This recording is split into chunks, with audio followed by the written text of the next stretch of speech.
everyone. We're on day 3 of Living the Dream with Sandra Robbie, and I am getting to meet yet again another upcoming comic. This is Cameron Peloso. Hi. All right, Hello. so Cameron, tell us a little bit about you. I am a high school dropout pursuing stand-up comedy for about 2 years now. Yeah. So now you're from Orange County? Yeah.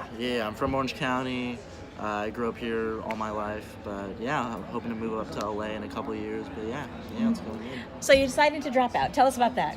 I decided to drop out because I wasn't good at school. That was about it. I didn't really think about it much. I just stopped going, and then my parents were like, "Oh, you're not going to school," and I was like, "Yeah, I just thought it wasn't for me." And they're like, "Cool, you should probably get a job." And yeah, now I'm doing this. So, yeah.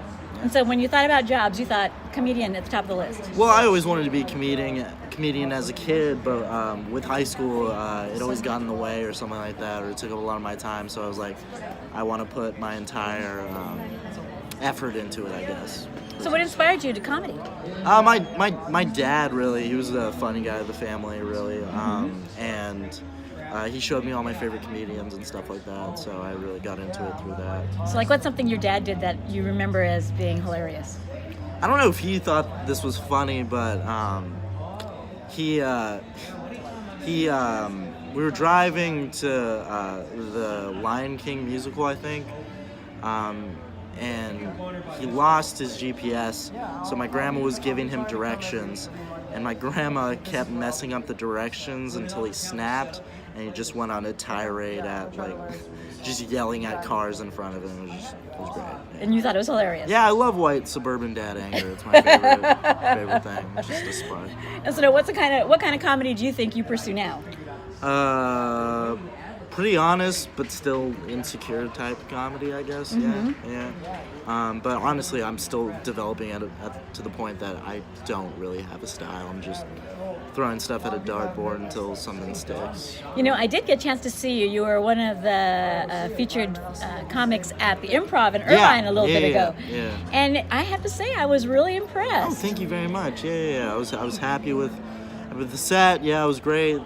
Shout out to Evan Cassidy for putting me out, but yeah, it was a good show. So what did you like? What was your favorite joke, or what did you learn from that experience? Well, favorite joke, I don't know. It felt like one big fucking joke for 5 minutes.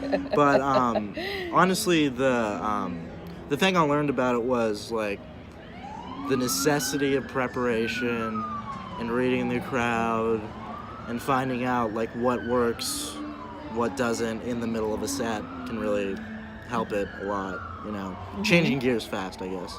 So I think it's interesting because you said you weren't good in school, but you talk about studying now and really writing and putting effort into it. So what's flipped the switch for you with comedy, you think, from school? Just I'm much more passionate about comedy than anything else, comedy and writing, I guess. But and why do you think it's comedy?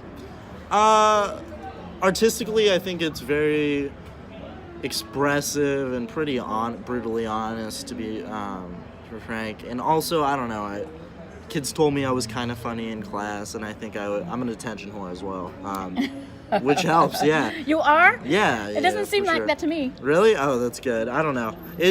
But I don't know.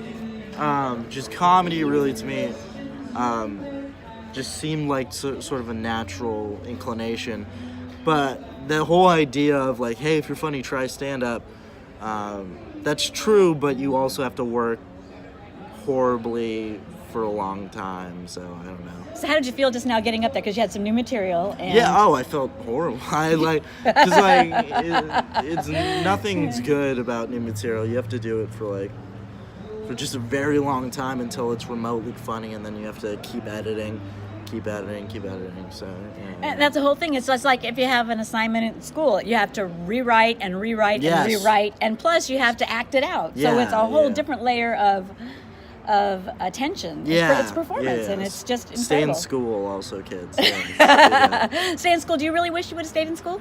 Part of me wished I had a regular high school experience, like going to prom, hanging out with my friends. But then another part of me, the angsty artist part is like, oh, this is cooler, but it's not. I would probably be in the same place even if I stayed in school. Probably. Yeah. So do you ever think about taking classes like at a community college or anything? Well, I go to community college right now. I'm pursuing screenwriting in that. I started that in high school as well, and that's one of my neck and neck. Comedy and screenwriting are both my pretty big passions. But yeah. So who's your favorite comic right now? My favorite comic right now? Alright, so there's this guy Shane Gillis that I really am into. Why? I listened to him on The Bonfire, and then I watched a couple of his sets. He's really funny. He's out in Philadelphia right now. Shane Gillis, but I wouldn't say favorite, but he's just some guy I'm interested in. But Kyle Kinane is probably my favorite. Kyle Kinane. Kyle Kinane, Yeah, okay. he's great. John Mulaney. I love John Mulaney. John Mulaney's amazing. Doug Stanhope, Mike Birbiglia. Storytelling. Mike Birbiglia is good at storytelling. He's great. Have you tried that kind of comedy? A little bit. I tried it a little bit out there, but it's hard to weave in punchlines to what fits the story and stuff like that. Balancing between what seems real and what's not. So And being so young, because I see a lot of really young comics, and being so young and being out there in this comedy world, how does that feel?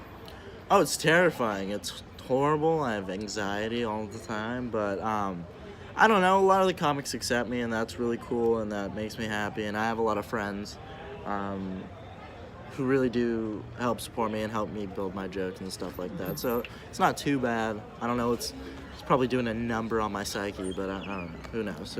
But you're getting there, and you're showing up every day. That's the only way to it is through it. I've said that a couple of times already, but that's what I just realized. That's the only way. Yeah. And so that's great that you've decided to persist, even though it's tough. It's one of the toughest things you've ever done. Yeah. So, from your childhood, what was one of your favorite jokes as a child? My favorite jokes as a child. One of my favorite jokes was this Chad Daniels joke. The first joke. I started really listening to comedy when I was 11 in class. We had a computer room, and we were able to listen to Pandora, and I would listen to comedians, and one of my favorite comedians was Chad Daniels. Chad Daniels, he's from Minnesota, great comic. He has this joke about walking in on his, or finding a ruler in his son's bathroom. And he goes up to his son and he's like, "What is this?" And the kid goes, "Oh, I was just doing math." And he's like, "Really?" And then it's in the bathroom. It's hilarious. A great joke. But, yeah. So that's funny. Have you had anything embarrassing like that happen to you? That you talk about on stage? That I've talked about on stage. I've had one. I used to have.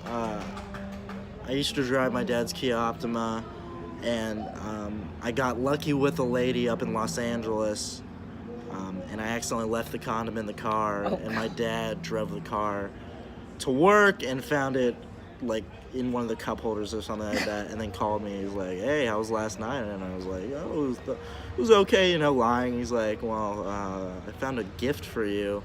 And then apparently when he came back home, he left it on my bed or something like that. I was like, "Ah, shit." And it was just one of those probably clean up after yourself.